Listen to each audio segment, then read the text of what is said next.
Welcome back, everybody. This is Question Mark. And I'm Ame. And we are resuming our review of every possible new commander in the Marvel Super Heroes set. This is the most content that we've ever recorded for any release, and it's taking us a long time because we are chatters. Yes. And also, I have like 25 years of Magic playing experience that I'm pouring into a lot of these things with little anecdotes, and we both have a lot of experience with the MCU. Yeah. And to a lesser extent, the comics themselves. Yeah. Yeah. I'm mostly familiar with New Mutants from the beginning of their first run to somewhere in the 90s. I read a lot of Ultimates when that was going on. So, like the Ultimate version of the Avengers, Ultimate X-Men, Astonishing X-Men. I was mostly into X-Men. That was my big thing. But regardless, here we left off in the D's. Went over Daredevil, who is the only character that we've put in the top tier right now. My hero. And the top tier does not mean that it's better than the ones that are super, or even better than the ones that are in wildcard. They're just the ones that we personally are excited about. Yeah, that we find special in some way. We've been watching the Daredevil TV show. We think he's cool, and at the very least, cool. He's hot. Yeah, Can't get around it. He is. He's He hot. is. Yes. And also, the card is really interesting. This is the one that I think is far more interesting to build around than the red-white one that cares about heroes. But enough of that. We're here to move on. Yet we still got so many to cover because we are, and I do need to say, we are looking at the, not the standard legal set, we've already finished that. We're looking at the commander set, which does not include the commander decks. So we're talking about the Jumpstart set, the box, scene box cards, as well as the welcome decks. That's another thing I didn't know about. We're going to be here for a while. Yeah. You see that? Look at this. Stop doing, Look upon- pause your video game, change screens back over, look at this.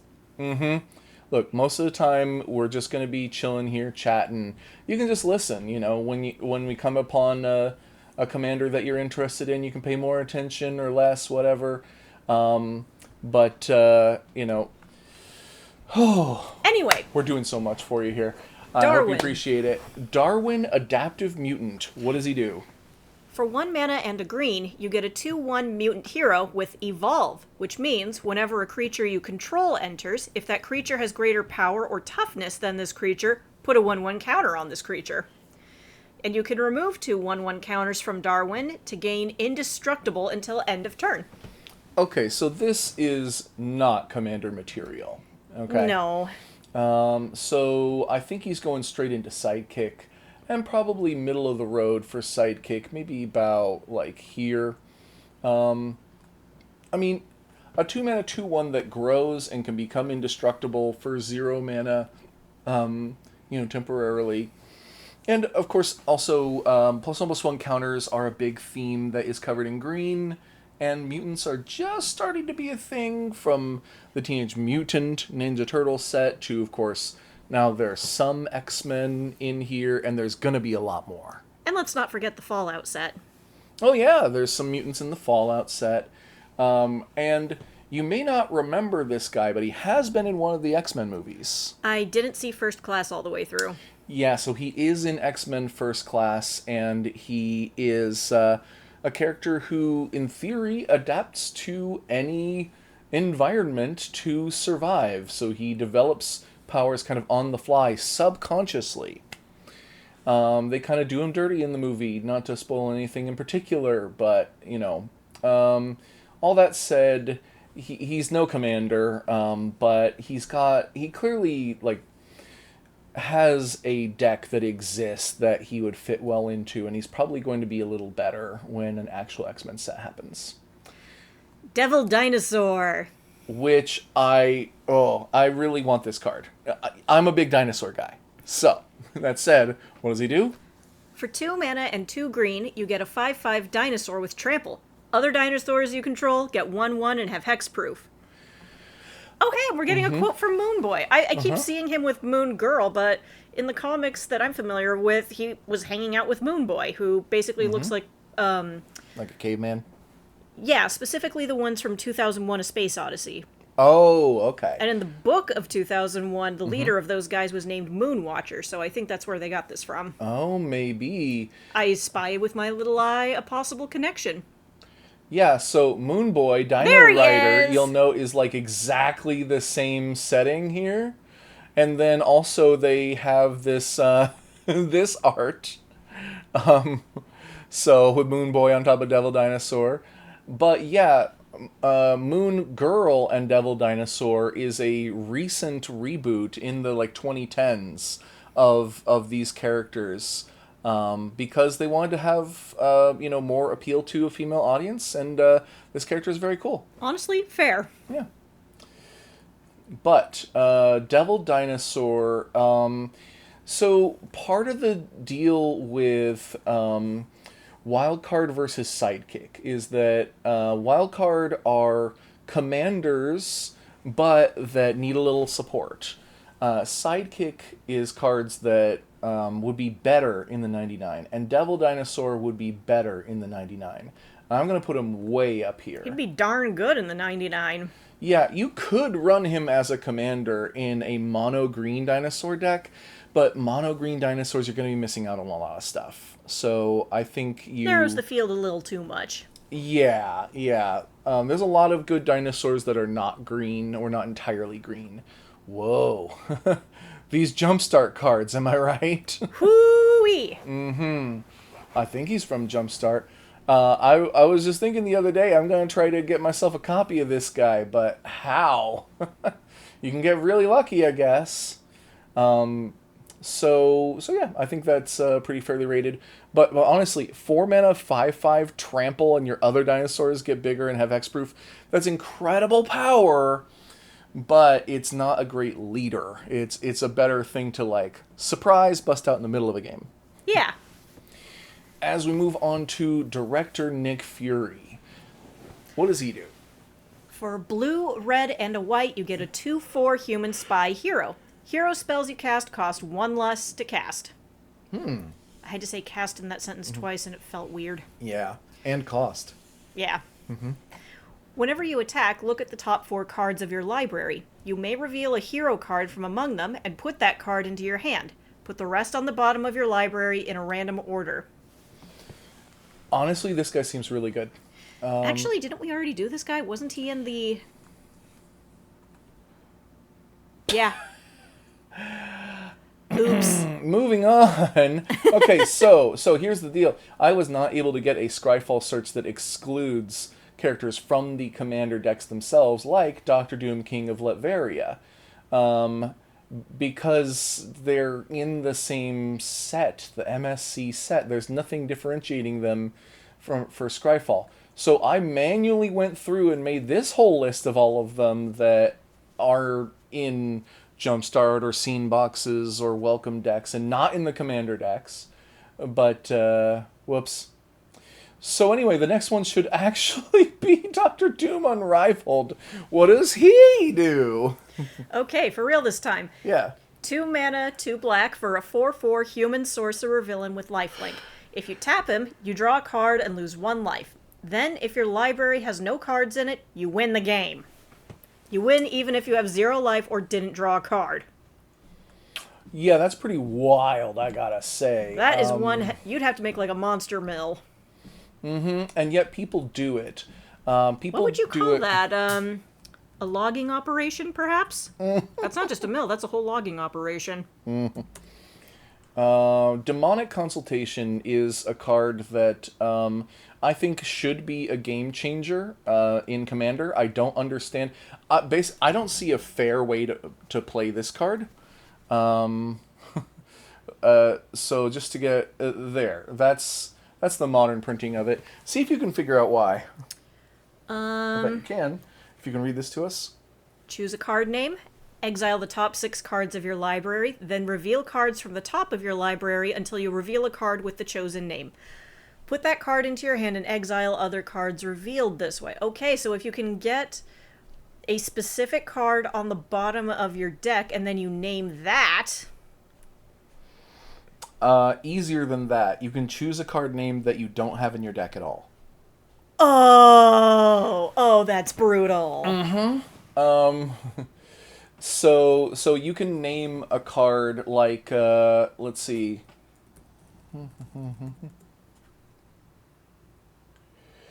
This is one of the most popular ones. You are already dead.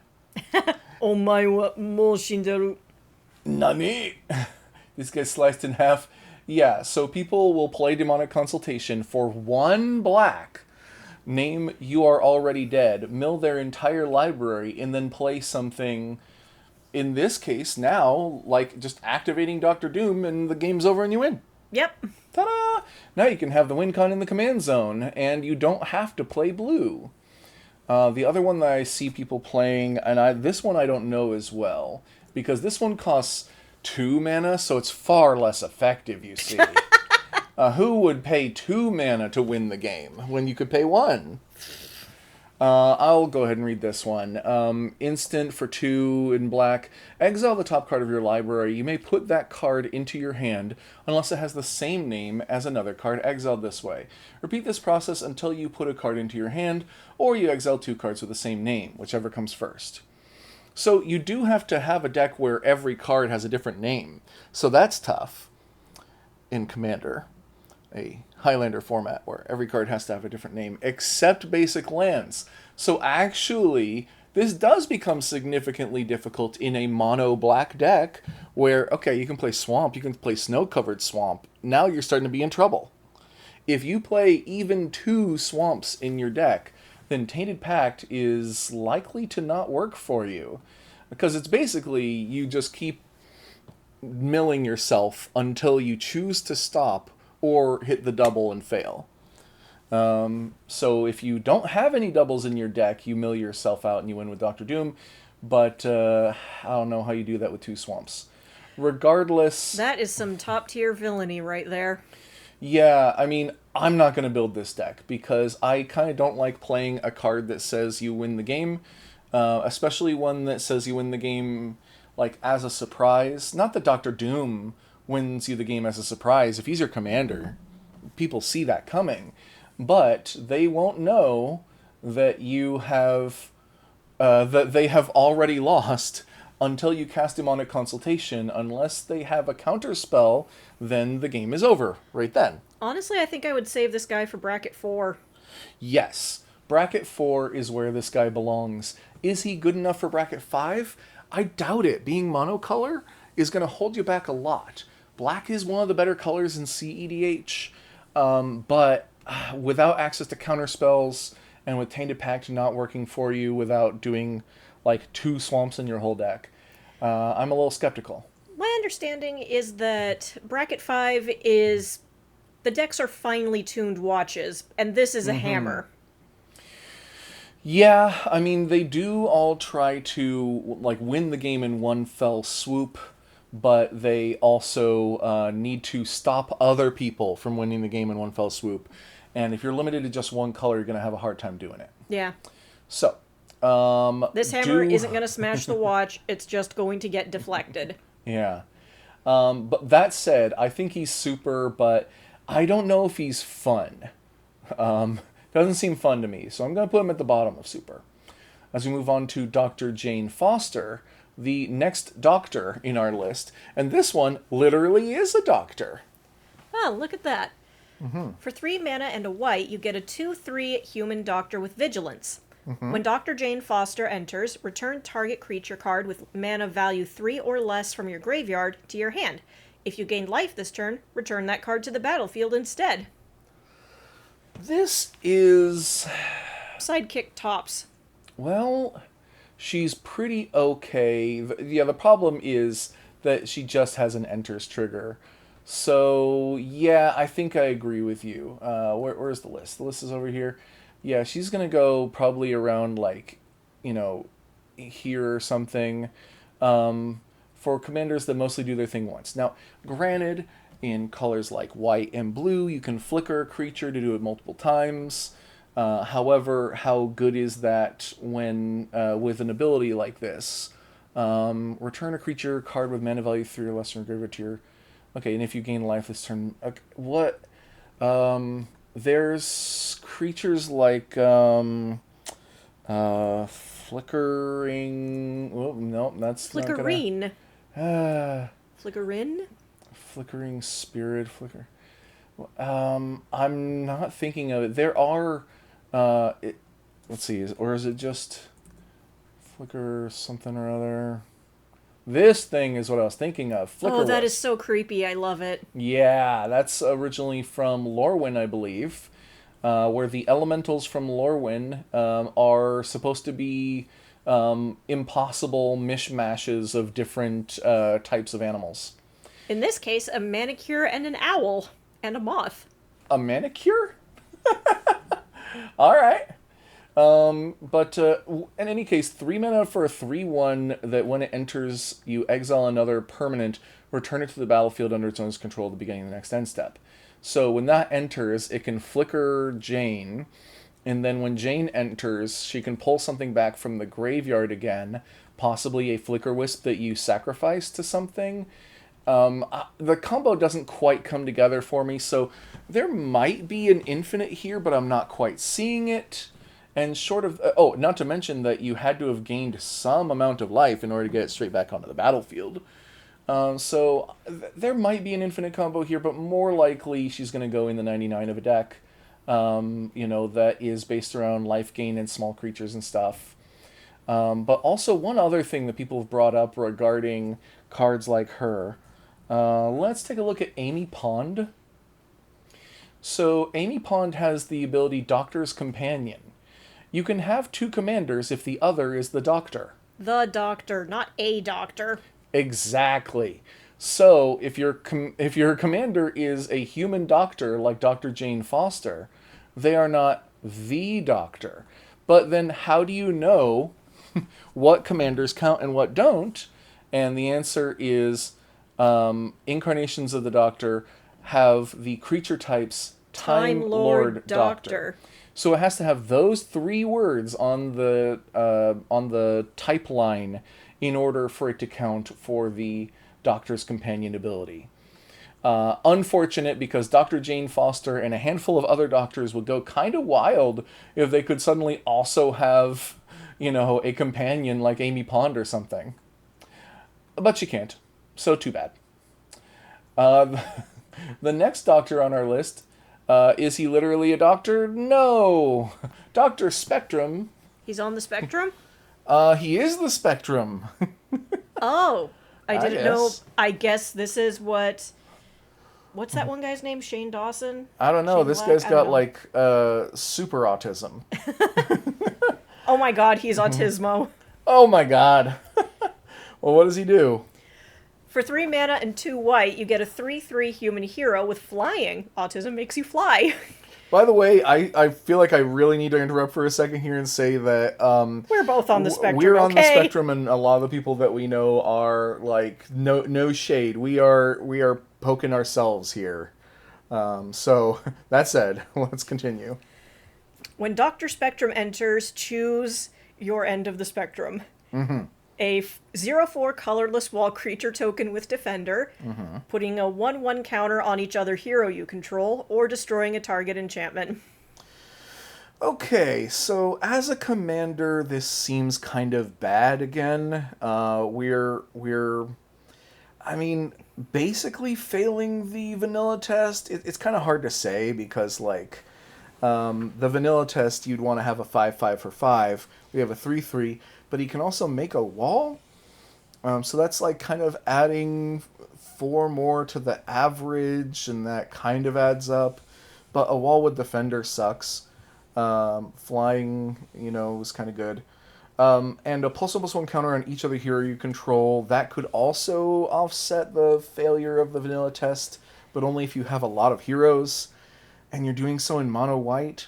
There's no way you should be playing this guy as your commander. No. I like his outfit, though. It's very cool. Yeah, it reminds me of Trivial Pursuit. And now I'm never going to unsee that, thank you. You remember the graphic design of Trivial Pursuit? Yep. All that said, if you have a commander who is a hero who flickers, then this guy actually becomes pretty good. And I'm thinking in particular about Jane Foster. Surprise, not this one, this one. The Mighty Thor one. Because when she attacks, you exile a creature and return it to the battlefield. And if you can do that, then you can make another wall. Or you can put more counters on your hero, because she's a hero, so counters on her. Or you can destroy enchantments. Enchantment may not be the most common type that people are playing, but sometimes people play decks full of it, and other times they play a couple. So, Our friend here is Yeah. going into the sidekick category, I think. oh yeah, did I not already put him in there? No, Oh, I yeah, did. you did. Sorry. Okay. Oh yeah. I think he's actually a little better than her because she has a lot more versatility. If they get flickered or anything. Also, I meant to mention that Dr. Jane Foster in the comics is a medical doctor. In the movies, she has a PhD in like astrophysics or something. So they're both doctors, but in a different way. Yeah. As we move on to Another doctor. is yes, Yes. he's on our list. I have to now make sure that every time. Yes, another doctor, Doctor Strange, surgeon. Strictly surgeon, not sorcerer supreme, but here we go. Yeah. For 4 mana and a white, you get a 2/5 human doctor hero with lifelink. If you would gain life, you gain twice that much life instead. At the beginning of each combat, if you have at least 10 life more than your starting life total, creatures you control get +2/+2 and gain vigilance until end of turn. Huh. So, you want to rack up your life so fast it hurts. So much it hurts. So, once again, of course, we have a lot of competition for a mechanic like life gain matters. There are dozens, maybe hundreds of commanders that compete on some variation of life gain matters. Is he the best? Not clearly. Even for mono white. How do you think he ranks compared to others? Like, is he, yeah, he's a contender, or he's pretty up there? My personal favorite would be Runetail Kitsune Ascendant, which is a wild-looking magic card. Yep. You don't see creatures like this anymore because they did it in just Kamigawa block. So to help out, Runetail Kitsune Ascendant can be your commander because the top half of the card is a legendary creature Fox Monk for 3 mana, and it's a 2/2. And when you have 30 or more life, you flip him. In a game of Commander, you know how often that is. A lot. You'll start the game at more than 30. So if you get this guy out before you've lost 10 or more life, then he immediately transforms into Runetail's Essence, a legendary enchantment, where you prevent all damage that would be dealt to creatures you control all the time. That's huge. Yeah, now all of your creatures are practically indestructible, so have fun with that. So that's one of my favorites in part because the effect is so easy to get, it's so powerful, it's relatively cheap cost. Doctor Strange, I think, compared to others, he has some powerful effects, but he comes out late. He comes out on turn 5. So he doesn't help you until you've already done like step after step after step of the life gain shenanigans, where you probably wish that you were doubling the life that you gained the whole time. So I think he's probably better in the 99, although it's another one where I think if you really like the Doctor Strange as a surgeon, it is pretty powerful. Yeah. He's just going to be a little on the slow side. And honestly, this is a great payoff to life gain. It is. Where if your deck is just great at gaining life, and then eventually you give all of your creatures +2/+2 and trample, that's a pretty good Vigilance. way of... Or vigilance. That's a pretty good way of turning that into killing somebody. It so I'm is. going to put it pretty high up here. I could say wild card again, but I think that you could get 2 colors. You could get green in there, you could get black in there, and you probably got a lot of options that include 1 or 2 of those. As we go on to another doctor, this one I did see him on the list. Dr. Blake, Guise of Thor. Donald. Donald Blake, that's what I said, for sure. Sorry, we both have a bit of a psychological aversion to the name Donald right now. Oh, yeah. Not my favorite name. Go ahead. Anyway, for 1 mana and a white, you get a 1/3 human doctor with lifelink. His power up costs 4 mana and 2 white, and you can put 2/1/1 counters and a flying counter on Donald Blake, and he becomes a god warrior hero.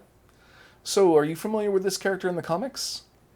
Um, if I recall correctly, this is the guy that once picked up Thor's hammer and became the mighty Thor, or something like that. Not exactly. If I remember right, in the comics, way back in the day, from day one, when Thor was like depowered, like the spirit of Thor kind of came to Donald Blake and told him like that he had the power of Thor in him if he like embraced it. And he was just like a really nice guy doctor, but desperate times called for desperate measures, and he found out that he could like clack his cane because he's somebody who walks with a limp, and the cane turns into Mjolnir, and he swaps bodies basically with Thor, and now boom, Thor's here. Dang. And then when Thor is done with the punching of the villain, then lightning strikes and he goes back to being Donald Blake, and mild-mannered Dr. Donald Blake who goes back to work. Why are they always mild-mannered? Because they don't do the punching until they turn into the hero. If you say so. Yeah. So in the comics, I think they mostly got rid of that. Because I think at some point they ended up saying that, oh, no. Donald Blake and Thor are two separate people. And there was just a curse that Odin did where they couldn't, like, coexist. And they had to, like, take turns, basically. Like a Moon Knight kind of thing. Okay. So that means that Thor is a guy who lives in Asgard, and then eventually Thor did good enough. They didn't have to be connected to Donald Blake anymore, and Donald Blake, like, retired. And so Thor just does his own thing. And by the time that we get to the MCU, Donald Blake isn't involved. He kind of doesn't need to be because he sort of complicates the narrative beyond what needs to be there, I think. Yeah, and it does tell you also, like, how he met Dr. Jane Foster in the comics. It's a little more logical that two doctors would meet each other, as opposed to an Asgardian warrior and a physicist on Earth. Well, to be fair, Thor was kind of in a weird place at a weird time, so someone had to call a physicist eventually. Also, Thor just being Thor all the time is kind of busted. Having to, like, transform into a normal guy sometimes, it kind of balanced him out for the early Avengers. So, as a commander, I can't imagine wanting to play this guy. Like, if he didn't have the power-up ability, this doesn't seem like a legendary creature at all, and with the power-up ability costing 6, he might as well not have it. This comes too late. The question now is he even viable as a sidekick? And I think the answer is no. I think he actually goes in the rejects. See, this is why you weren't allowed into the MCU. Yeah, Donald Blake left out of the MCU. They did do the plot line where he's depowered instead in that first movie, of course. But if you want Amy Pond to be your companion, this is also a bad doctor to choose. Why do you keep bringing up Amy Pond? We've already established she can only be attached to a Time Lord doctor. Because A, she's my favorite. And B, I'm just saying he's not a good doctor as a magic card. Is Doorman next on our list? Doorman is next on our list. Now Boy, this is a spiffy outfit. Is it? This guy's freaking weird looking. We got some real, like, D-list heroes going on here with Doorman. I have no idea who this is, but I love the outfit. Me neither. He's a mutant? He's green? I don't know. For 1 mana and a green, you get a 2/3 mutant hero, and if you tap him, until end of turn, target creature can't be blocked by creatures with power 2 or less and/or walls. I mean, he makes a better door than a window, I guess. So, okay, how close to unblockable is that? Can't be blocked by small creatures or walls. Walls aren't that common. You're more likely to run into the small creatures. And that might help you in the early game, and this guy does come out fairly early, but the longer the game goes, the less that's going to help. Yeah, I mean, on the one hand, terrible commander. Do not. Do not. There's no reason to play this guy as a commander. But he is clearly in a support role, but do we need this kind of support? I mean, I... let's see. Not being able to be blocked by small creatures. So, usually in green, the evasion you get is trample. Yes. And that means if you are big, then you can shrug off blockers that are small. And this is if you are big, they just can't get in your way at all. So it could help with a commander who is green and strong but doesn't have trample. But even better, I think, could be a commander who's green and not strong. And therefore, even with trample, they would still struggle. Basically, he's the guy giving you a boost. Yeah, if your commander in green is like 1 or 2 power, 1 or 2 toughness, maybe this is the kind of support that you need to repeatedly become unblockable. Wait, no, only the small creatures, because it can still be blocked by big ones. I'm not sure. I don't see it. I think he'll be lucky if he makes it to sidekick. Yeah. Sorry, dude, I love your he's a style. reject. Sorry, I love your style. I want to know more about you, but you're just not the guy. Also, someone is traveling into him, and I thought maybe it was Reed Richards, or I don't know, it's like a blue ribbon coming off of them. But I tell you, it might be Flatman, who is a character who we'll be seeing soon. But first is Electra Femme Fatale. Is this sort of continuation of the Daredevil one?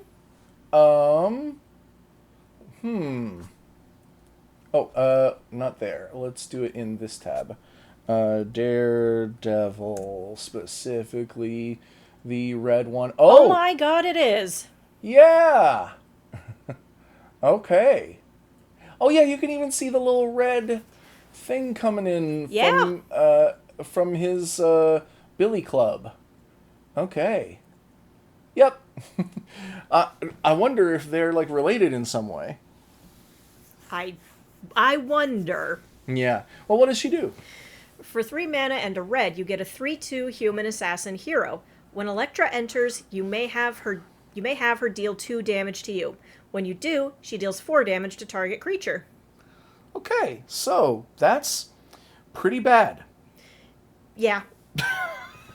That's pretty bad. Sidekick or reject? Okay, here's the deal. She should be in rejects.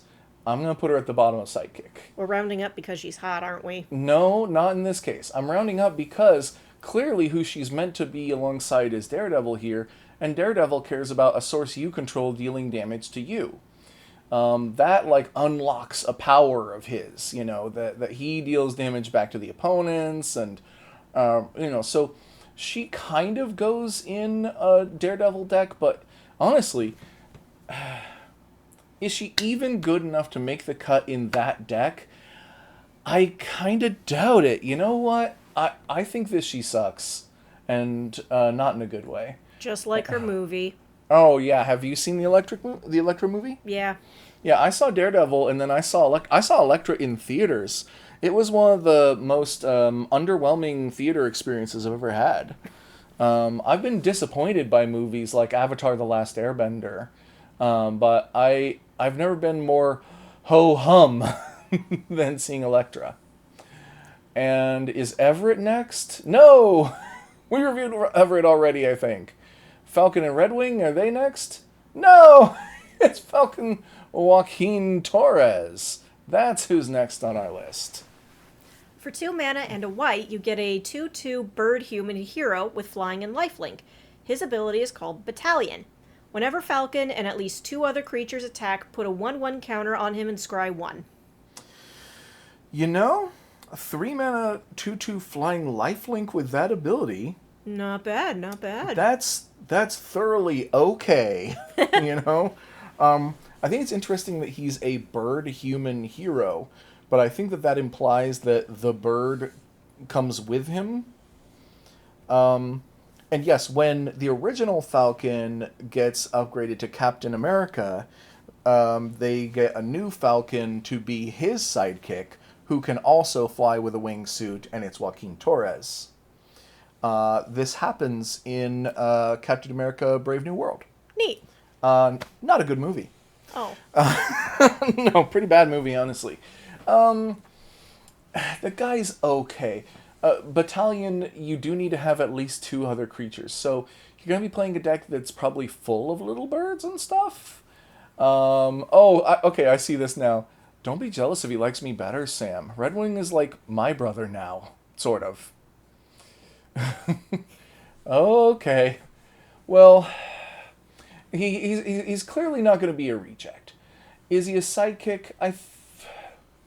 The thing is, though, is he doesn't play support very well.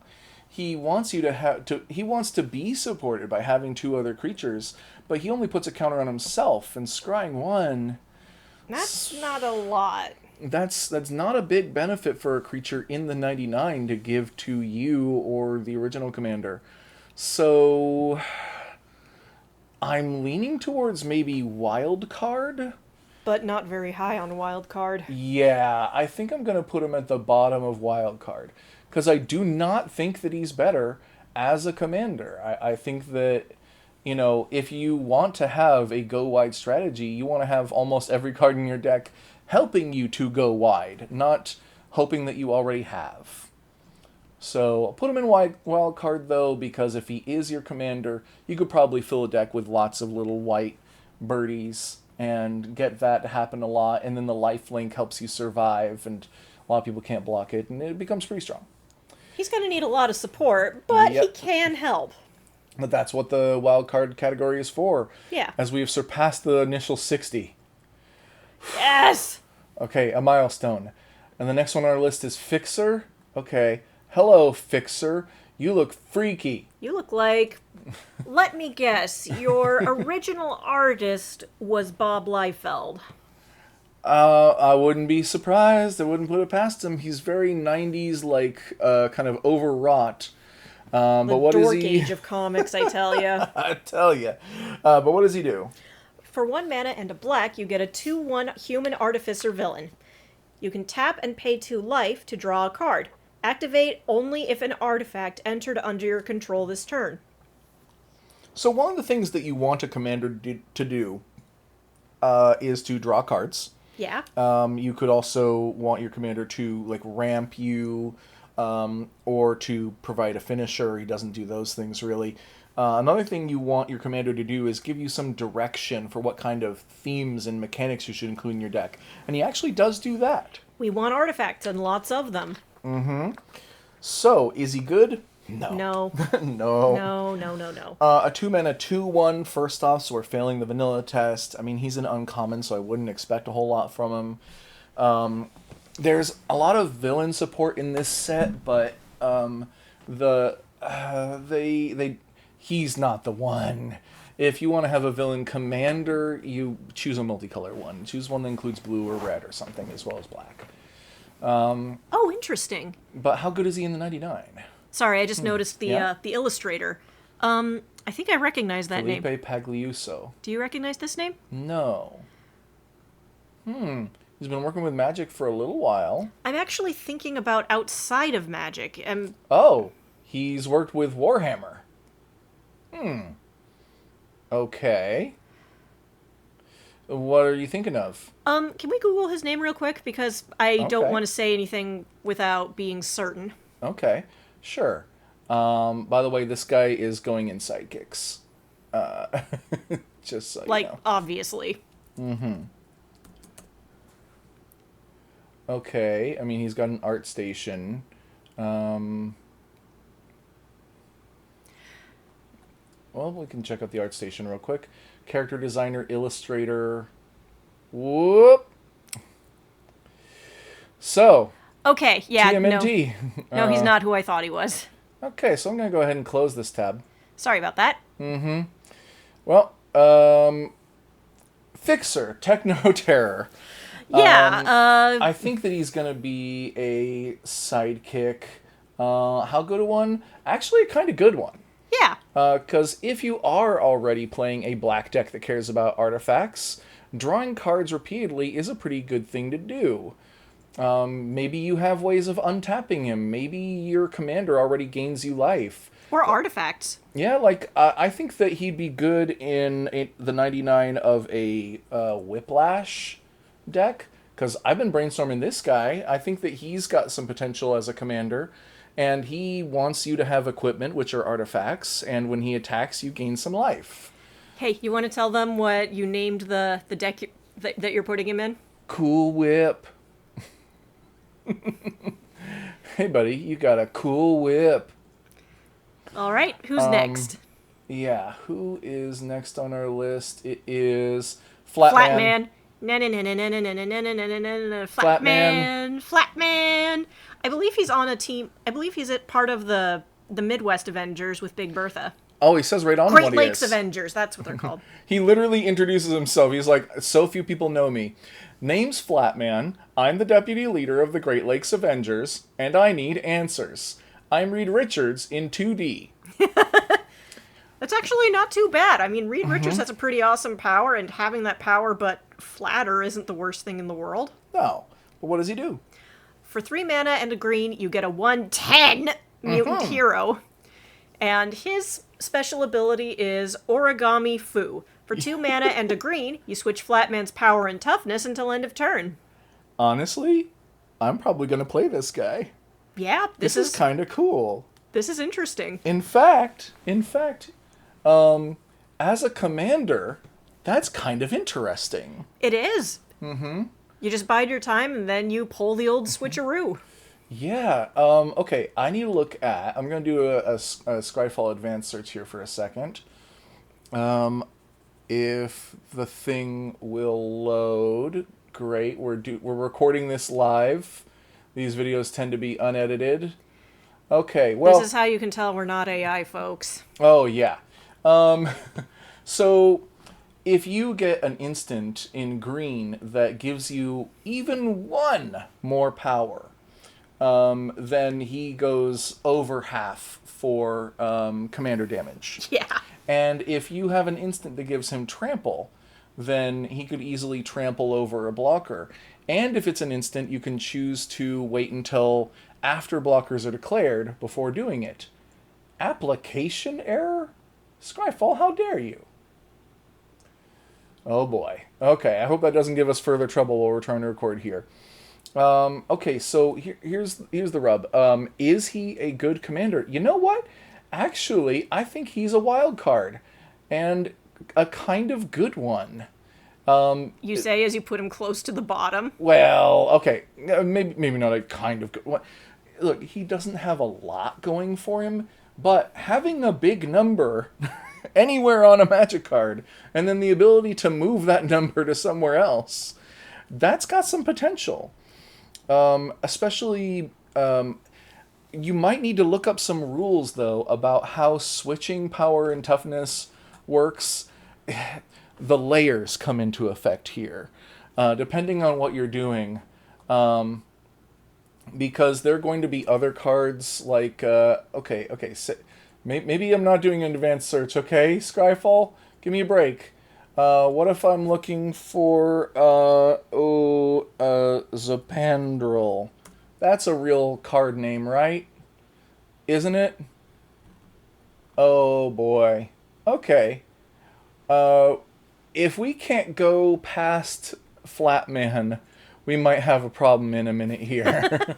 But there are Flatman's interesting is our point here as we try to work through our technical difficulties. There are a couple of cards, including Zopandrel, and there's some, I think it's like Unnatural Growth or something, where it says at the beginning of combat, double the power and toughness of each creature you control. And then what happens if you switch his power and toughness after that? Does he become a 220 or something else? And the answer has to do with layers, and I'm not going to look it up. But if you do the research on how some of these interactions with layers work, I bet that you can find something really strong to do with this guy. And also he's a mutant, and all mutants are probably going to get a little stronger in a year or two whenever they manage to make an X-Men deck. So, Flatman, Interesting. I'm tempted to even put him up in my hero, but no, that's too much. That's too far. And I don't know if we'll be able to keep going on here, which is unfortunate because the next one on our list is good old Foggy Nelson, We like who's Foggy. on retainer. We 100% like Foggy. And let's see, how far along are we here?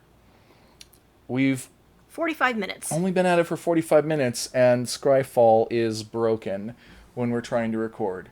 So we might have to end it, or I could just look at this screen, but then not search up things. You know what? I think that we should make this a stopping. Oh! He loaded. Oh, miracle of miracles, he loaded. And does that mean that... no. But, regardless, what Foggy Nelson on retainer, what does he do? For 2 mana and a white, you get a 1/3 human advisor with Flash. When Foggy Nelson enters, put a 1/1 counter on another target creature you control. It gains hexproof until end of turn. Matt, I think I found our exculpatory... Matt, where does he get off to? Who does he get off to? Poor Foggy. Yeah, Foggy out there doing his best. Hey, look at that. Zapandrel loaded. It's being slow now, but it's getting there. Where's our... I think our boy goes into sidekick. Oh, yeah, at best. I think he goes pretty low on sidekicks, honestly. You will always be super to us. But this is a good effect. Flash entering, giving hexproof to a creature, even putting a +1/+1 counter on it. That's all great. 3 mana is getting to be a little much, and then the fact that he only does it once, never make this guy your commander. But you know what? I'm actually going to move him up a couple of spots here. Because this is a good trick to have in a deck. He's competing with a lot of other cards that do something similar, you know?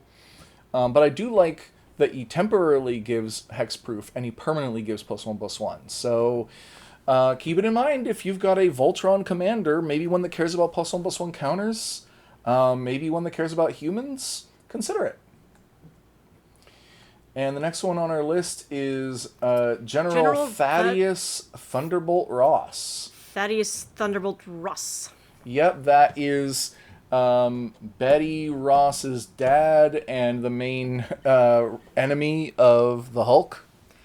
For 1 mana, you get a 1/1 human soldier with first strike, so we're off to an efficient but not necessarily good start.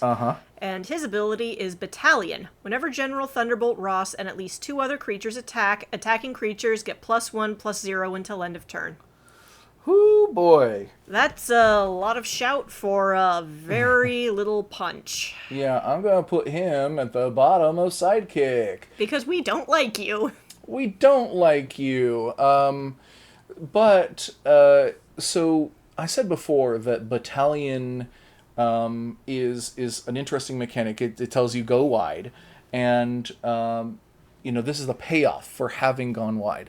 Doesn't make for a good commander unless the commander is like exceptional or like makes creature tokens to help you get there or something like that. This guy's not exceptional as a 1/1. Ideally, you would use this guy's effect in tandem with other ones. I do like, though, first off, he does give +1/+0 to himself, which with first strike means that he might actually survive a combat or two. And also, he only costs 1. If you're building the mechanic, or the archetype is called White Weenies. Don't think too much about what soldiers have. Too late. But instead what soldiers are. Soldier is also a decently supported creature type. So I'm thinking that in a White Weenie soldier deck, he does make the cut. Makes the cut, but he's not in command. No, definitely not in command. I think that in command, does Adeline make soldiers? Nope, she doesn't make soldiers. Well, somebody more like this, who, when she attacks, you make a bunch of human tokens. Then if you're tapped and attacking, she's great, just not a soldier. But we're going to move on to Gert and Old Lace. This is another couple of characters that I actually wish that I knew who these were. I have questions. Yeah, so it's oh, they're from the Runaways. It's a, thick lady and her pet raptor. Who has a nose ring. Yeah, like a bull. For 2 mana and a hybrid red-green mana, you get a 4/3 human dinosaur hero with Trample. When Gert and Old Lace enter, you may discard a card. If you do, search your library for a basic land card, reveal it, put it in your hand, and then shuffle. So it has Trample and it's a fetch land. So I think this is possibly going to go into my dinosaur deck. Partly because, yes, it's a dinosaur. But also, the commander I'm playing is Gishoth, Sun's Avatar, who allows me to cheat out dinosaurs, but only after I've cast my commander, who costs 8. So part of the sneaky strategy to make that deck work is that for the first few turns, I spend all of it ramping. And well, the real secret is that some of the ramp is creatures that find lands. Ah, so this is a shoo-in for that. Yes. So if I get this in my hand early, I can play it, and then, yes, you do have to discard a card. But wait a second, I just remembered. No, this puts the land into your hand. It doesn't put it on the battlefield. I think that actually makes all the difference. I'm actually not going to do this. Ooh. Not putting it in Gishoth. Now, Gishoth isn't the most popular dinosaur commander anymore. The most popular dinosaur commander is Pantlaza. Yes. Whoa. Pants. I have never seen a more glorious velociraptor. Oh, well, glorious they are indeed. A member of the Sun Empire. And they say basically when a dinosaur enters, you discover X, which is their toughness. Do this once. So Gert and Old Lace, more power than toughness. That's unfortunate. But the main difference between a Pantlaza deck and a Gishoth deck is that Gishoth decks don't cast the dinosaurs necessarily. They will get dinosaurs for free, and so you want to get the biggest, craziest dinosaurs ever and drop them for free. But Pantlaza does want to cast the dinosaurs. So you might Gishoth just brings everybody to party. Yeah. So you might play this, but honestly, this is a tough call. I'm going to put it down towards the bottom of sidekicks as well. I like that it's hybrid. It's also not a good commander because you're just like exchanging a card in your hand for a basic land. I mean, the only good thing I can see about that, the only positive thing, is if you're playing like Anger in the 99, this guy. Actually, can you read that one to us? For 3 mana and a red, you get a 2/2 Incarnation with haste. As long as this card's in your graveyard, you control a mountain, creatures you control have haste. Yep. So if you have this guy in your hand and you drop Gert and Old Lace, when they enter, you discard Anger. Now you give all of your creatures haste, including Gert and Old Lace, and you go to town.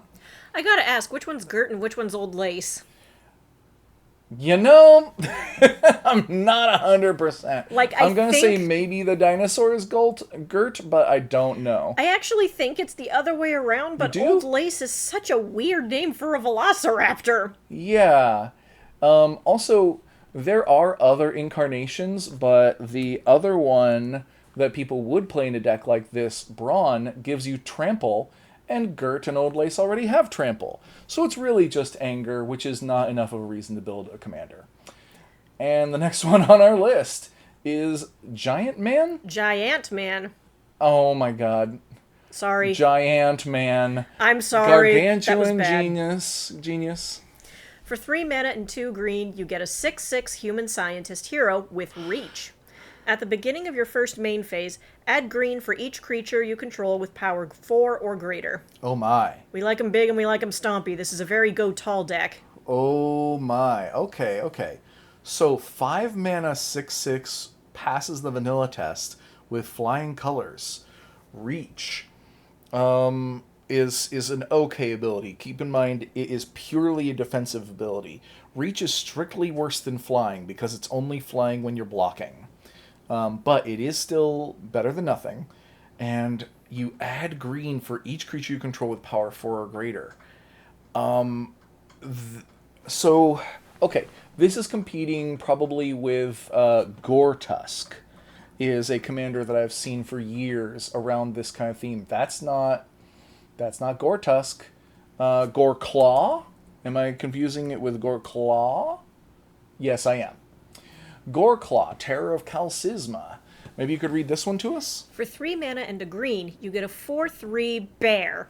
Creature spells you cast with power 4 or greater cost 2 mana less to cast.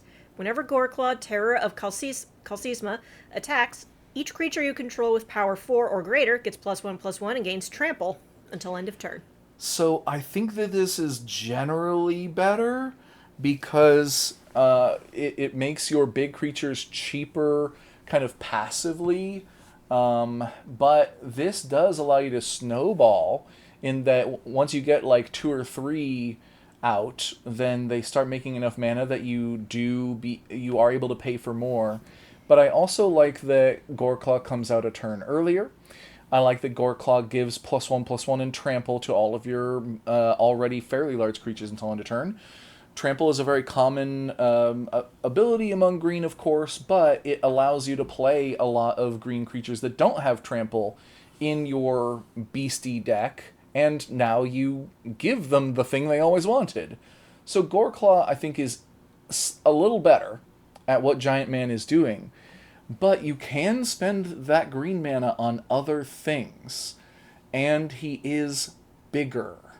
So I'm torn. I think if you were like, hey, I just want to build a mono green big creatures deck, what is the best commander? I don't care what world it's from. Goreclaw, I think, is still probably the best. But Giant Man wouldn't be a bad suggestion either, I think. Yeah, and This guy's probably going into Wildcard, right? you know what? I think that that's a good place for him, but I think he's going at the top of Wildcard. Maybe even higher. Actually, you know what? Okay. When I've said before that wildcards mean that they need support, obviously he needs support in the sense that you want to be building a deck with lots of 4 power or greater creatures. Without that, he's not that good. But how much of a stretch is that? That's not much of a stretch at all. Yeah. And even on his own, he'll make you an extra green on each of your turns, all by himself. And passing the vanilla test, I'm gonna put him at the. You know what? I think he's actually better than Doctor Doom. Better than Doctor Doom. There, that's where I'm gonna keep him, because these commanders, the whole thing is that you have to go out of their way a little bit to make them work. This guy, you're just gonna play big stompies, which you were already gonna do. So, yeah, he's super. Well done. Yeah. As we go on to Goliath, which, by the way, Giant Man is Hank Pym originally. Goliath, I think, has been Giant Man. I think there's been like 4 or 5 Giant Mans. But This thankfully, guy looks kind of like a douche. eventually they split him up. A douche? I don't know. I mean, he is saving people, but the smirk. I wonder if this was one of those characters that a long time ago was called like Black Goliath or something, and now he's just Goliath, because I feel like they did that on a number of characters here, and I think that, Goliath works just fine. Yeah. But Mass Manipulator, what does he do? Mass Manipulator can be read 2 different ways. Yeah. Anyway, for 1 mana and a green, you get a 2/2 human scientist hero with reach. And his power-up ability costs 4 mana and a green. You put 2 1/1 counters on him, then draw a card for each creature you control with power 4 or greater. Okay, I would put this guy into a Giant Man deck, but I don't think I'd have him be my commander. I might disagree with you on that. How do you figure? Okay, because he comes out on turn 2 for just 2, and then on turn 5 you can draw a bunch of cards. I presume that when you do actually, do the transformation thing, you want to be drawing, at least 2 cards. And he will count for one of them, because he'll get +2/+2, and then you count up the number of 4 power or greater creatures. I like that he comes out earlier, and that he can power up, and then if he dies, you can bring him back and then do his thing again. In fact, if you play him early and he dies before you power him up, then you can just like maybe play him and power him up on the same turn. But he is not as independently powerful. That is definitely the case. You know what? I think that he is more of the wild card. Yeah. Okay. And the reason why is because this guy on his own is a 5 mana 6/6 that is making you a mana every turn. This guy on his own is at best a 5 mana 4/4 who draws you one card. So he is better with help. He needs help. Yeah. That's, I think, the difference here. So still quite good, though, honestly. And I wouldn't blame someone for putting him in the 99 because drawing a bunch of cards is at least as important as making a bunch of mana in a green stompy deck.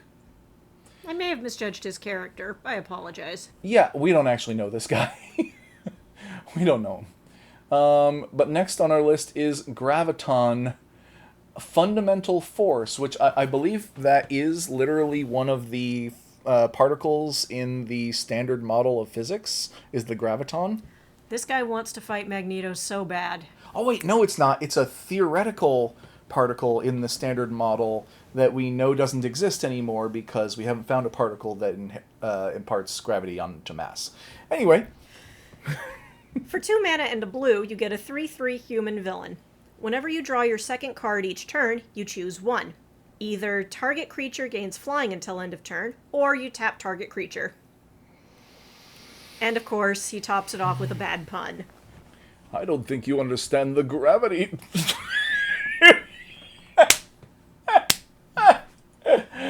Not get that out of here. funny. Oh, ho, ho. Yeah, maybe around here. Guy's okay, but like, I don't think that he pays you off enough for being in mono blue. He just gives something flying, and maybe himself. Wow, he's a 3/3 flyer. That's above rate, but not anything to write home about. Tapping a creature, I mean, you can do that. You can only draw your second card once each turn. There are a lot of drawing your second card matters cards out there. Most of them are blue. A few of them are in blue and red. And I think we've got better commanders like this out there. But he might go in the 99 of those kind of decks where, yeah, tapping down a creature is kind of good. Having a medium-sized flyer is okay. But you could also have, like, one of the biggest creatures that you control gain flying. Something bigger than a 3/3. A flying brick. Yeah! Okay. Who is actually next? Oh! The Green Goblin is back for more after being all over the Spider-Man set. That is a fun art. That is some fun artwork. I love it. Yes, it is. What does he do? For 3 mana and 2 black, you get a 4/4 goblin human villain with flying and menace. At the beginning of combat on your turn, you may discard a card. If you do, each opponent discards a card. And he has Mayhem for 3 mana and 2 black. You can cast him from the graveyard for that amount, if you discarded it this turn. So, obviously, commanders with Mayhem don't really do much because the hoops you have to go through to get it into your hand for it to count as being then discarded, it's not worth doing. However, I think that on this card at least, Mayhem is really just kind of a little extra dash of, like, if he's not your commander, he's a little better. But just ignore that if he is your commander. Is he still good enough anyway? I think he kind of is. Yeah. 5 mana, 4/4, fails the vanilla test, but flying and menace go a long way, and you may discard a card. You don't have to, but if you do, your opponents discard cards? That's rough. I do like it, though, that if your opponents have no cards in hand, nothing happens to them. If you have no cards in hand, you don't make them discard. So it's one of the more friendly ways of doing something that's really not friendly. Tough but fair. Yeah. Like, alright, that was a fair shot. I've seen some versions of this where it's like, they discard a card, and if they can't, they lose 2 life. Like, oh no, That would be nasty, and that would be really powerful. I gotta say, I love how much of a flavor win this is, because if Yeah. he drops something, everybody else drops something. He drops a pumpkin bomb, everybody else feels it. And of course, you can play a lot of other mayhem and madness cards in your deck that you then discard, and your opponents discard a card and they lose it. You discard a card and maybe get it back. Feels almost like the mayhem is reminder text for, hey, we want mayhem in this deck. Yeah, did you know that mayhem is a thing that other cards have? Honestly, I think this guy's going pretty high up on wild card, because obviously, like, you do need to exploit the fact that he's discarding you cards, and making your opponents discard is not a great strategy all on its own. But I think that you combine all these elements, and there's enough there. You can do some Reanimator, you can do, the Mayhem thing, all kinds of stuff. So, also a villain that's stuck in just mono black, but there is, enough villain support out there to put in the 99 that it could be pretty good. So, Yeah, this guy's pretty good. yeah. If he were one other color, I'd probably put him up in Super, but he's not. Next we have Hammerhead, Magia Boss. Okay. Magic Mafia? I think that's like the Marvel Mafia is Magia or Magia or something. I don't know how it's pronounced. What does he do? This is the second guy we've seen with a head like that. Oh boy. For 1 mana and a black, you get a 2/1 human rogue villain. You can sacrifice another creature or artifact to put a 1/1 counter on him. Somehow this guy has a flatter head than Flatman. Yeah. Wait, why is he in a secret layer drop? What? Who? Oh my god. That's his traditional look. That's... Okay. This guy is... Is he from an Archie comic? Does he beat up on Jughead for having No. a better head nickname? Who would I want like to be... Jughead better. I like... I'd rather have jugs on my head than hammers. Yeah, me too. Maybe. I'd rather you have jugs on your head than hammers. That said, this guy does not have enough sauce to be a No. commander. God, no. But that's kind of a powerful ability. I mean, a competitive Magic player years ago once said if there was a card, like an enchantment or an artifact or something that said sacrifice a creature : and then they forgot to put text after it, he would play it and it would be awesome. So this does that, and also artifact. And also you get a +1/+1 counter on him, so he gets large. But I don't think that's a good enough reason to play him as a commander, because keyword large is not like that. That doesn't do much for you. I said one of the things you would like a commander to do is be a finisher, but without some form of evasion or defense so that he actually lives long enough to connect with your opponent for this damage. It's not really doing it. I kind of want to see this guy try to headbutt Wilson Fisk. Oh, I bet he has, and has left a big, like, And that gave him a headache. shape on his belly. Like, ow. What are you doing, you weirdo? You've marred my suit. But You got your pomade grease on my suit. That's gross. is he better in the 99? Yeah, kind of. But the weird thing is, he might have a potential as a commander, just because I don't think that there are very many commanders that allow you to just straight up sacrifice a creature for something that can come out as early as turn 2. In fact, I think I'm going to do one hopefully quick advanced search. Yes, thank you. Okay, legendary creature and sacrifice a creature colon. Commander Black. Actually, I'll include any color. Okay. What have we got out there? Yawgmoth. You can pay a life and sacrifice a creature. I've heard that JD Vance is a Yawgmoth player. Oh, that would make some sense. Yawgmoth is like the biggest villain in old school Magic that there ever was. And he posed as a doctor for a long time. He fit RFK a little better, but but also he's super cunning and RFK is super not. Just to know where we stand. So a Yara can also sacrifice, but only black creatures, and it requires her to tap. There we go. Yeheni can sacrifice, but he only temporarily gains indestructible. There's no permanent benefit. None of these cost as little as Hammerhead. What if we range it by mana value? What's the lowest mana value? That one costs 1 to do it and is in 2 colors.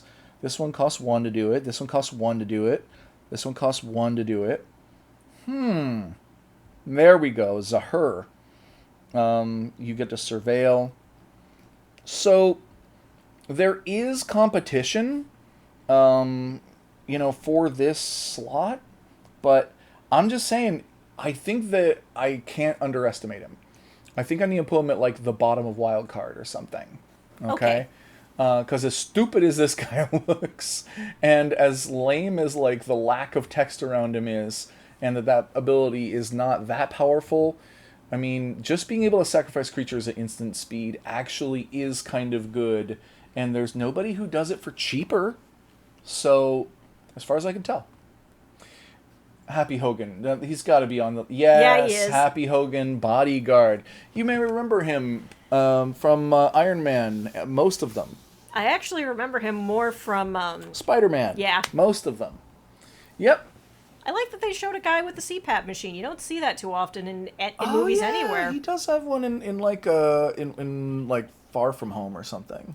Yeah, I've actually been No Way low-key Home? thinking of, seeing if I need one. Okay. Well, what does he do? For 5 mana and a blue, you get a 3/3 human advisor with vigilance. When Happy Hogan enters, the owner of target creature an opponent controls puts it in their library second from the top or on the bottom. Okay, so we're failing the vanilla test real hard today. Yep. He's neither a hero nor a villain because he's not like a superhero or anything. He's an assistant. He's a bodyguard. Yeah, and okay, here's something that I'm not clear on. An opponent controls... Let's see. No, okay, never mind. The opponent does get to choose. The opponent of target creature puts it on into their library second from the top or on the bottom. So the opponent, I believe, does get to choose in this case. And anytime that your opponent gets to choose something, they're going to choose the one that is better for them and worse for you. This guy sucks pretty hard, but does he go all the way down in rejects? What if you flicker him? No, it still sucks. Because he costs 6 mana, and you just don't want that stuck in your hand at any point in any game. I'm going to put him probably around here. Go home, Happy.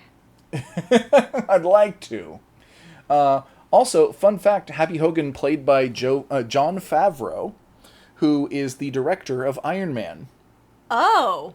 Yeah, so he was in the movie that he directed. I think he also directed Iron Man 2, but not 3. He also directed the quote-unquote live-action Lion King. Not Yeah. your best work, from what I understand. Yeah, but Jon Favreau is a fairly accomplished director, and he's been in the MCU as Happy Hogan quite a few times. In fact, here he is again, right? This Yes. time, he's a dauntless driver. Okay, what does he do? For 1 red, you get a 2/1 human pilot. With nothing! Traffic's a little heavy this morning, Tony, but we'll get you there on time. Yep. Okay, so back in the day, this would have been nuts. Okay? Like, in Alpha... In ye old Alpha. In Alpha, Savannah Lions was a rare, and it was a pretty good one. And it's just him, right? But we got one-upped on things like that with Isamaru back in Champions of Kamigawa in 2004. Okay? So this is 22 years ago. We got a legendary creature that's a 1-mana 2/2. And now here's Happy as a 1-mana 2/1. Now, granted, this is red. He also follows in the pedigree of Jackal Pup, which was a competitive card when it was new. Puppy! Aw, not this one. This one. Even more puppy! Puppy! Jackal Pup is a 2-mana 2/1 with text that is bad. If you... The first morning after acquiring her familiar, the wizard awoke with flea bites and mange. Yep, because when this creature is dealt damage, it deals that much damage to you. But this was one of the only creatures played in the original Sly deck, which I don't know why it was called Sly, but it was like the first burn deck. The first deck where someone thought to put like lightning bolt and aim it at people's face and win with it. And Jackal Pup turned 1 mana into 2 damage, and if anything got in the way, they'd hit it with a lightning bolt or some other, like, chain lightning or something, and people were winning games. Now, Happy Hogan is Jackal Pup with no drawback, but, I mean, people haven't played Jackal Pup in a long time. Yeah, let's be real here. 18 cent common from Masters 25, so, he's also a common. So, wait, why are there 2... Oh, he's in the tutorial for the red welcome deck. Makes sense. That's probably where he belongs. That's where he belongs. Okay. But, as an addition to your commander deck, nah, man. I can't imagine. The last thing I think I need to bring up when mentioning him is Rogrok. I hope that's how you spell it. Might not be how you spell it. It's not how you... Oh, there we go. Like, it's so hard to spell some of these things. If you want to have a really cheap red commander, that you just want to be able to have a commander on turn 1 every game in red, play this guy. Because he costs 0. First strike, menace, and trample, and partner. That's the key thing. This guy's actually awesome. This guy's basically a BOGO. Yeah, in fact, this guy is played in CEDH. Legit. Because the other commander gets you other colors, and then you get some free spells, like Fierce Guardianship and stuff. So, Happy Hogan, no. Sorry, buddy. Next on our list is a version of Hawkeye. Oh, yeah. This one, Hawkeye Bowslinger, which, didn't you pull that in Jumpstart the other day? Yeah, I did. Okay, what does he do? For 2 mana and a white, you get a 3/3 human archer hero with reach and vigilance. Okay. Whenever you cast a spell that targets a creature, put a 1/1 counter on Hawkeye, scry 1. Honestly, this seems quite good. Yeah, it is pretty good. I mean, we start off passing the vanilla test and then going up and up and up with at least, 3 relevant abilities. Reach may not be super strong, but it makes sense on an archer in white. I mean, the dude can't fly, but he is good at dealing with flyers. Vigilance adds into reach very well, because normally reach doesn't matter on a creature you're going to be attacking with a lot. But if you've got vigilance, you can attack with them and still keep him up as a blocker. That's right. And whenever you cast a spell that targets a creature, he gets a counter. That's a permanent buff to his power and toughness. That is great. And one of the things you want a commander to do is tell you what kind of cards the rest of your deck should have in it. That. And scry 1. That's not exactly card advantage. It's not card draw. But for mono white, it's kind of close in that you get to find the cards that are relevant to you. That are most relevant to your situation. Mm-hmm. And also, it doesn't care if you target him or one of your creatures or one of your opponent's creatures. So, I think that he's pretty good. The question really is, does he go in wild card, where he's pretty good as a wild card?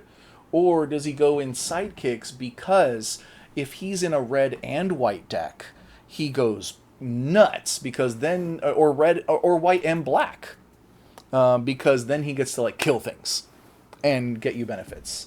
I think it's a toss up. I think he's even, so I'll keep him in in wild cards, because that's pretty good in white. Yeah. And we have another version of Hawkeye after this. Oh boy. Clint Barton. Doing his best action hero shot. Yeah, I think he's from a welcome deck. Although, do you notice anything interesting about the art? Well, for one thing, it's a lot more cartoony than the others, and also he's upside down. That's the one. Yep. And that looks like perhaps an Ultron bot that Yeah, has had that's its head definitely an explode, Ultron. and it's falling, so it's actually got motion blur on it. Like, death, kill, destroy. For 3 mana and a white, you get a 3/5 human archer hero with vigilance. Ah, that's pretty funny. He's upside down and all that. Oh, jeez, I can't believe we got jokes here. Anyway, moving on. Uh, yeah, no, that's bad. I can't. I don't know that I could imagine putting him in the 99 of any deck either. Just there's no reason to. He's a good start. If you're just learning, he's he's a good tutorial Oh guy. yeah, great for teaching you how to play Magic. And one of the things he teaches you is how to cut cards, like himself. As we move on to Hawkeye Trickshot, yes, which is the next on our list. He's from a scene box. As you can tell by all the people whose top halves are getting cut off. Yeah. For 3 mana and a red, you get a 3/4 human archer hero with first strike and reach. Okay. Whenever Hawkeye or another hero you control enters, it deals damage equal to the number of heroes you control to any target. So he wants to hang out with the heroes. He wants more heroes coming to the party, and he wants to escalate his damage in proportion to your heroes. Okay, this would be an excellent commander if he was red and white. Because, I mean, I assume that most heroes are white in this Magic card game. Not in real life. Who knows in real life? But in There's a the lot of magical them, but card they've been game. getting more diverse lately. Yeah. Especially lately, I should say. There have always been green heroes. So if we look at mono red, the point here is if we look at mono red heroes, how many of them are there? And let's sort them by something like, I know the set just came out, so EDH Rec Rank is going to be a little questionable, but there are 62 total. And you would also want to focus more on the cheap ones so that you could cast more of them, you know?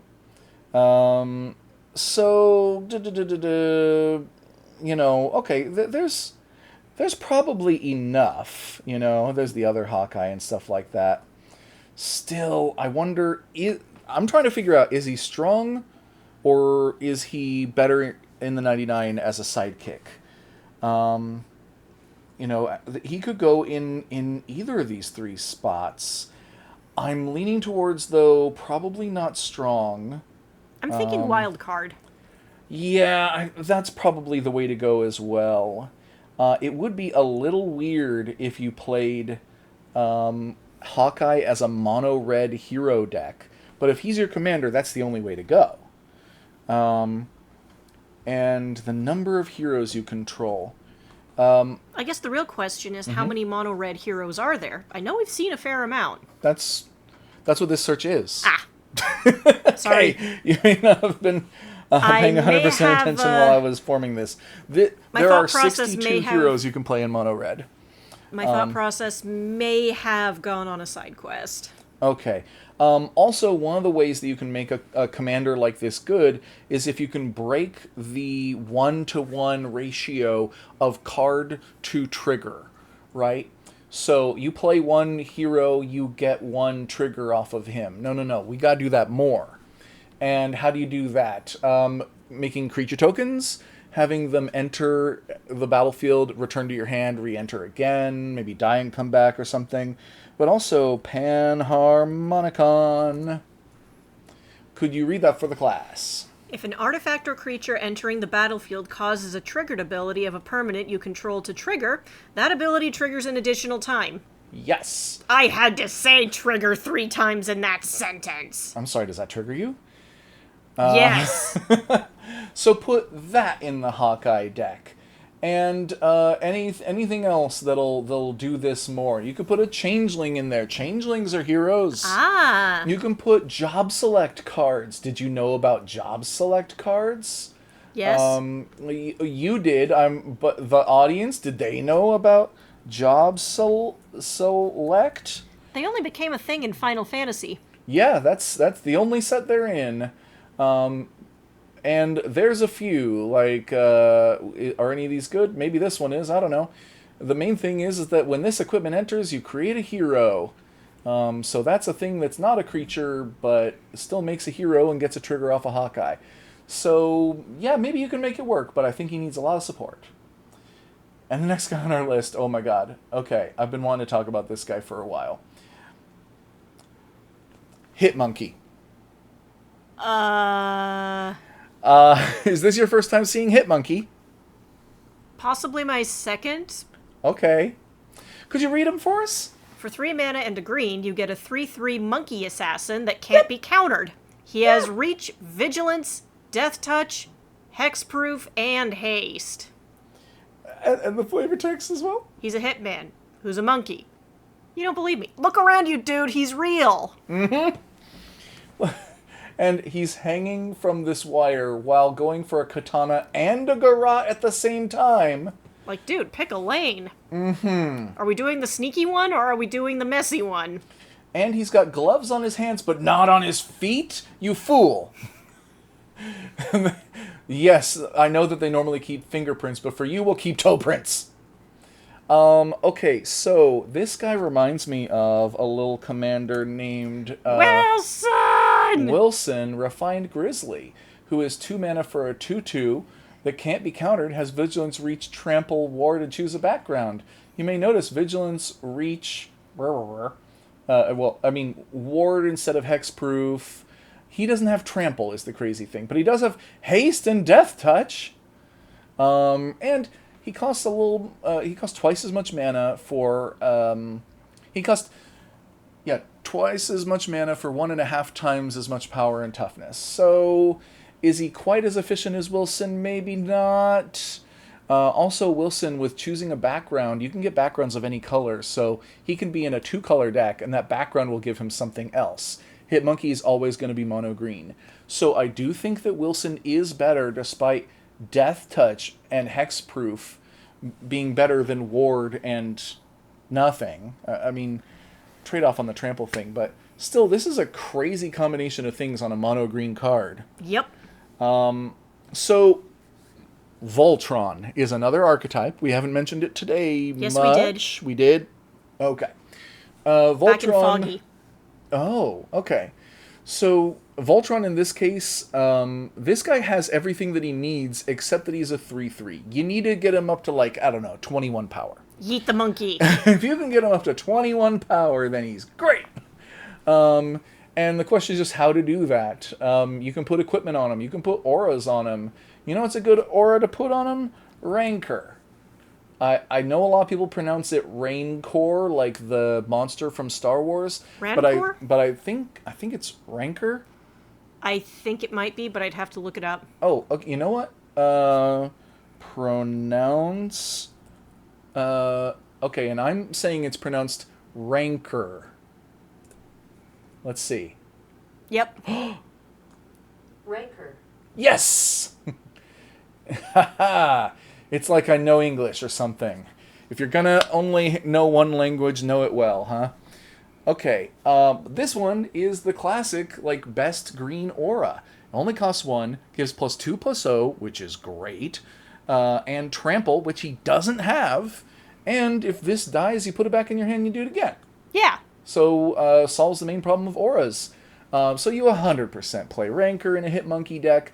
Other than that, you can put +1/+1 counters on them. You can put equipment on them, sure. You can also play lots of pump spells akin to Giant Growth.